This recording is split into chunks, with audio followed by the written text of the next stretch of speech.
आपका अध्यात्म की तरफ झुकाव कब से शुरू हुआ? बचपन काल से हमारे दादा गुरुजी, ये जो मंदिर है भगवान महादेव का, इसके बगल में झोपड़ी बना कर रहते थे, एकदम सामने एक जंगल जैसा, एक बाग जैसा था, वहाँ दादा गुरुजी रहते थे, झोपड़ी बना कर रहते थे। बचपन में यहीं सामने हमारे पिताजी के नाम से थोड़ी सी खेती थी, लगभग 1 एकड़।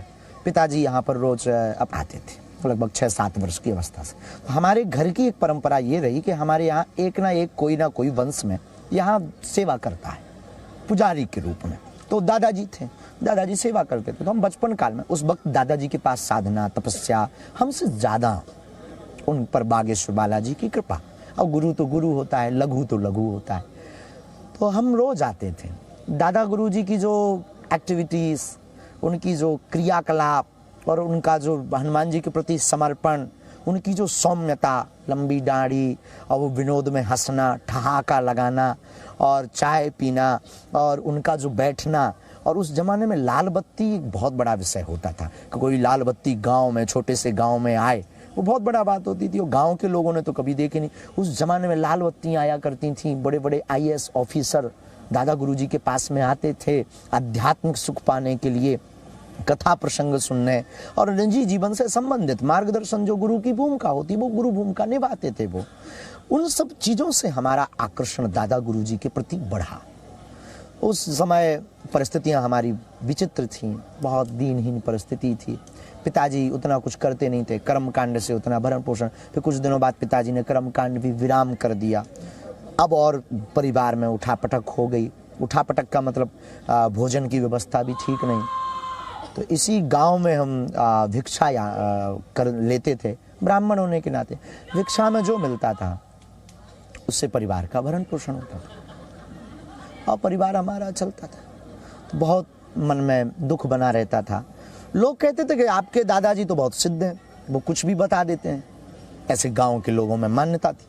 और वो पुजारी भी, तो बात भी सत्य थी, उसमें कोई किंतु परंतु भी नहीं था। एक दिन हम भी 9-10 साल, थोड़ा सा होश, तो घर की वो परिस्थिति, वो छोटा सा कमरा, वो भी कच्चा कमरा, वो भी वो माँ की एक साड़ी पहने देखना, हमसे छोटी एक बहन, हमसे छोटा एक भाई, और उनकी पढ़ाई के लिए त्यौहार आ जाए तो हम उनको भोजन भी नहीं करवा पाते थे और वो ठीक से कपड़े भी नहीं पहनते थे। और बच्चे बहुत खुशियाँ मनाते थे त्योहारों पर। उनको देख कर के एक मन ही मन, एक जो बड़े होने के नाते, हम घर में बड़े थे, पीड़ा हुई। और ये भी ईश्वर की एक कृपा थी। तो एक दिन हम दादा गुरुजी के पास आए और हमने प्रार्थना की कि आप तो दुनिया का सब कुछ बता देते हो और हमें तो कुछ नहीं, आप हमें बताओ। उन्होंने बहुत मुस्कुराए, बिटवा कहते थे, बिटवा, धीरेन्द्र, धीरू। और उन्होंने चाय पिलाई, जूठी चाय वो हमको पिलाते। एक बहुत आश्चर्य की बात थी कि हम 10 भाई हैं ताऊ चाचा के मिलाकर, और लगभग एवरीडे हाजिरी, मतलब आना सबका, क्योंकि बाकी चाचा लोगों का खेत भी यही था और दादा गुरु के प्रति सबका सम्मानीय भाव था। तो दादाजी के पास में हमारे चाचा लोग भी आते थे, सभी भाई हम आते। लेकिन जूठी चाय पिलाना हम 10 भाइयों में वो हमको ही बुला कर देते थे। एक आश्चर्य था, कौतुक था। गुरु की दृष्टि तो बहुत अपार होती, तो वो शायद कुछ देख पा रहे थे। वो चाय हम पीते थे, फिर उस पात्र को धुल करके वहीं रख देते थे। नीचे एक नल लगा है, अभी भी लगा है, उसको हमने मिटाया नहीं, क्योंकि दादा गुरुजी के ना उसमें हाथ से उन्होंने चलाया है, तो वो याद है। एक फीलिंग्स होती ना, वो जुड़ाव है उससे, आत्मीयता है। तो दादा गुरुजी हमको चाय पिला दो। उन्होंने हंस करके कहा ठीक है, रात को आना। हम कहा ठीक है। उन्होंने हाँ। आपकी आंखें नम हो गई क्यों? तो यादें हैं, बहुत पुरानी यादें हैं। और जहाँ बैठे हैं अब, यहाँ तो मतलब वो सब व्यू सामने ही है, सन्मुख है। और ये तो कोई इसको कहीं बाहर बैठ कर के ये बात करते तो शायद अलग, पर यहाँ तो एकदम स्पष्ट ही है सब। बस रात को गए, उन्होंने फिर सूत्र दिया, बाहें पकड़ी हमारी, बालाजी से उन्होंने जीवन भर के लिए हमें जोड़ा। बोले इससे बड़ी संपत्ति कुछ भी नहीं। ठीक।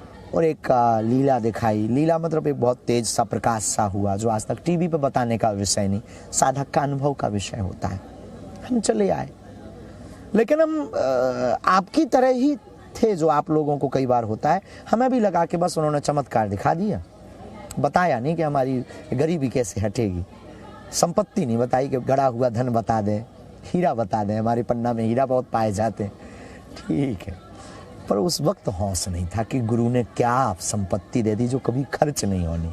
उस परमात्मा की भक्ति नहीं। बस दिन बीतते गए, आभास होने लगा, फिर अनुभव होने लगे, फिर कोई सामने आता है तो फिर जो है उसकी ये ऐसा बोलेगा, ऐसा मन में आने लगा, लेकिन संकुचित भाव में हम कह नहीं पाते थे। लेकिन वो आके बताता था कि हमारा नाम ही, तो हमें लगता था यार ये तो हमें पता था, हमने क्यों नहीं पहले कह दिया। हमने गुरुजी को भी बताया, वो बहुत हंसे, उन्होंने कुछ उपाय बताए, हनुमान चालीसा पढ़ो, विधान बतलाए, उनको किया, फिर साधना की, तपस्या की, हवन किया, उनकी सेवा खूब की। फिर 2010 में उनका काशीवास हो गया। 2 साल के लिए फिर और बड़ा धक्का लगा, क्योंकि अब हमारा जुड़ाव घर से कम, उनसे ज़्यादा, आंखों की नमी अब रुक नहीं रही है महाराज जी। बहुत ज़्यादा प्रेम था हमारा, फिर वो जुड़ाव हमारा उनसे बहुत ज़्यादा हो गया, बहुत ज़्यादा। फिर बस काशी में उनको इच्छा मृत्यु। अच्छा। काशी में उन्होंने पहले ही कह दिया था कि हम काशी में शरीर छोड़ेंगे, और जब अंतिम समय शरीर का छोड़ने का आया, गुरु तो आज भी हमारे साथ हैं वो, लेकिन शरीर छोड़ने का समय आया तो 2-4 दिन यहाँ इंतज़ार किया। तो ताऊ चाचा लोगों ने, हमने सबने निर्णय किया कि काशी में ही शरीर को त्यागें। तो हम सब काशी में मणिकर्ण का घाट पर 15 दिन तक दादा गुरुजी वहाँ एक धर्मशाला में रहे। 15 दिन बाद जब पितृपक्ष लगा तो पितृपक्ष की परमा को सुबह 6 बजे तो सूर्य की लालमा आती जा रही, उस महापुरुष का शरीर पूर्ण हुआ। उस बुद्ध पुरुष महापुरुष की देन है कि हमको हनुमान जी की साधना, जीवन जीने की कला, बात करने का ढंग और जीवन को कैसे जीना चाहिए, मतलब सीधी सी बात, हनुमान जी को मिलवाने का श्रेय उस महापुरुष, उन महापुरुष को है।